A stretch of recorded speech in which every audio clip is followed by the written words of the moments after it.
নমস্কার বন্ধুরা, তপুদির রান্নাঘরে আজকে আমরা করব মাটনের পাতলা ঝোল।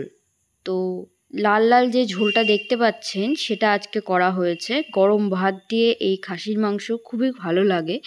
তো আমরা কি করব, আজকে একটু অন্যরকমভাবে খাসির মাংস রান্না করব। তো প্রথমে কড়াইয়ে তেল দিয়ে দেব। যতক্ষণ না ধোয়া উঠছে ততক্ষণ আমরা কোনো রকম মশলা অ্যাড করব না, কারণ গরম তেলেই সমস্ত মশলার স্বাদ ভালো হয়। তো এর মধ্যে আমরা কী কী দিচ্ছি, শুকনো লঙ্কা, তেজপাতা, জিরে, গরম মশলা দিয়ে দেবো ফোড়নে। তো ফোড়নে দেওয়ার পরে আমরা ফার্স্টে পেঁয়াজ যেগুলো আছে সেগুলো কুচি কুচি করে কেটে রেখেছি, তো সেইগুলো ভাজতে দিয়ে দেবো। কিছুটা শুকনো লঙ্কা কালো হয়ে গেলে আমরা পুরো যে পেঁয়াজগুলো রয়েছে সেগুলো দিয়ে দেব।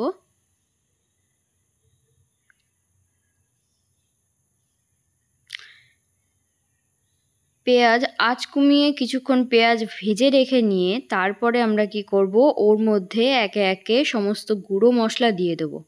আজকের যে খাসির মাংসের যে রেসিপিটা করা হচ্ছে, আমরা ফার্স্টে কি করতাম, ওটাকে ম্যারিনেট করে নিয়ে তারপরে কড়াইয়ের মধ্যে এরকম পেঁয়াজ আর গরম মশলা দিয়ে করতাম।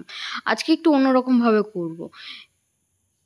এই খাসির মাংস প্রথমে সেদ্ধ করে নেব, সেদ্ধ করব লবণ হলুদ দিয়ে প্রেশার কুকারে সেদ্ধ করে নেব, তো যাতে মাংসটা একটু নরম হয়। তো সেদ্ধ করে আমরা এটাকে আলাদাভাবে তুলে রেখেছি। তো তোমাদের আরেকটা ইনফরমেশান দেব যে পুরো রান্নাটাই আমার মা করেছে, ঠিক আছে?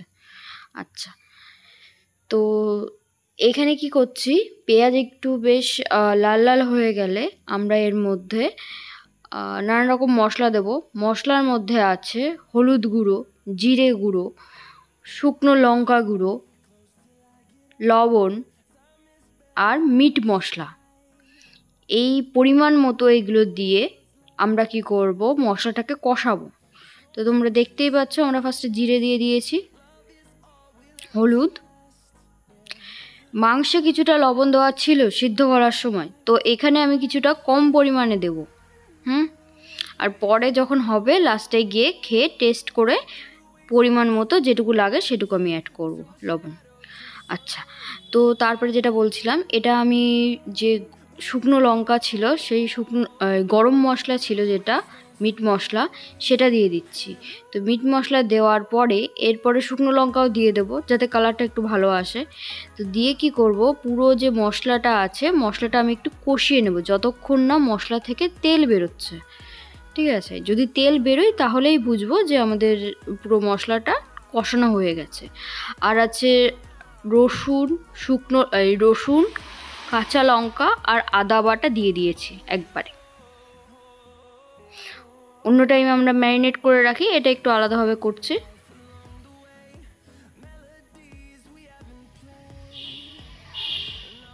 তো কিছুক্ষণ আঁচ বাড়িয়ে কিছুক্ষণ তোমার কষিয়ে নিয়ে যখন তেল বেরোবে তখন কি করব, আমরা পুরো সিদ্ধ করা মাংসটা দিয়ে দেব।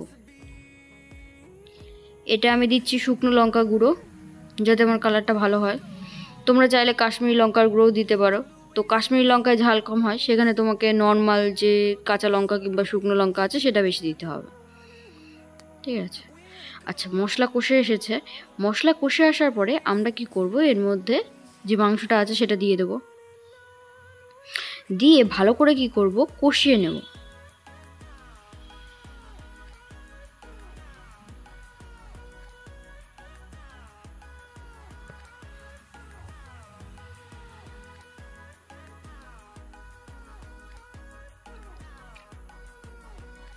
দেখো আরেকটু হবে, যে তেলটা রয়েছে সেটা কম বেরোচ্ছে। তো প্লিজ লাইক, শেয়ার আর সাবস্ক্রাইব করবেন তপুদির রান্নাঘর।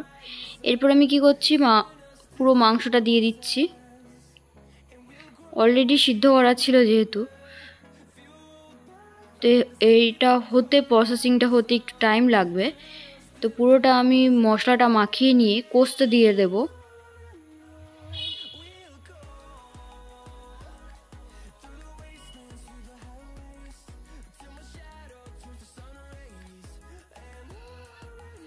তো যতক্ষণ না মাংস থেকে তেল বেরোচ্ছে ততক্ষণ আমাদের এটা কষিয়ে যেতে হবে।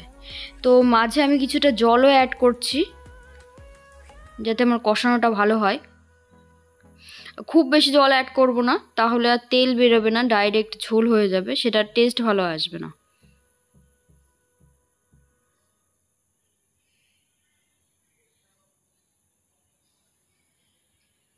তোমরা এটা রুটি দিয়ে খেতে পারো, পরোটা কিংবা লুচি দিয়েও খেতে পারো, ভাত দিয়ে। অ্যাকচুয়ালি আমি বেসিক্যালি প্রেফার করি দুপুরবেলা গরম ভাতের সাথে গরম গরম ধোয়া ওঠা মাংস, চর্বি থাকবে বেশ একটু।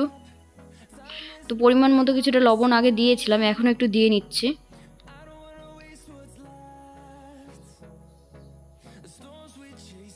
তো লবণটা টোটালি তোমার টেস্টের উপরে ডিপেন্ড করছে কতটা তুমি দেবে।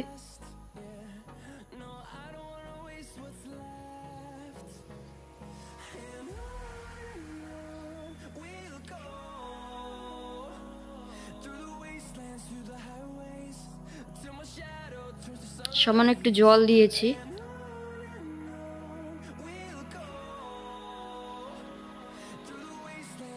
একবারে শুকনো হয়ে গেছিল সেই জন্য।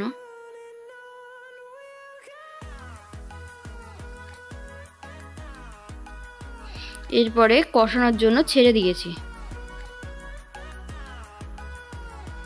তো কষে গেলে আমরা ফাইনালি আর একটা উনুনে গরম জল বসাবো। গরম জল বসিয়ে যে গরম জলটা হবে, ফুটন্ত জল এই কষানো মাংসের ওপরে দিয়ে দেবো। তো যেটা হবে, জল দিয়ে ফোটাতে হবে, ফোটালে তোমার মাংস রেডি হয়ে যাবে। তো প্রথমে আমরা জল দিয়ে নিয়েছি। যদি গরম জল দাও তাহলে স্বাদ ভালো হয়, যদি ঠান্ডা জল দাও তাহলে স্বাদটা কম্পারেটিভলি কম হয়। তো সেজন্য আমরা গরম জল প্রেফার করি। তো দেখো অলরেডি আমরা বাটিতে তুলে দিয়েছি। তো এটা হলো আলটিমেট লুক আমাদের খাসির মাংসের ঝোলের।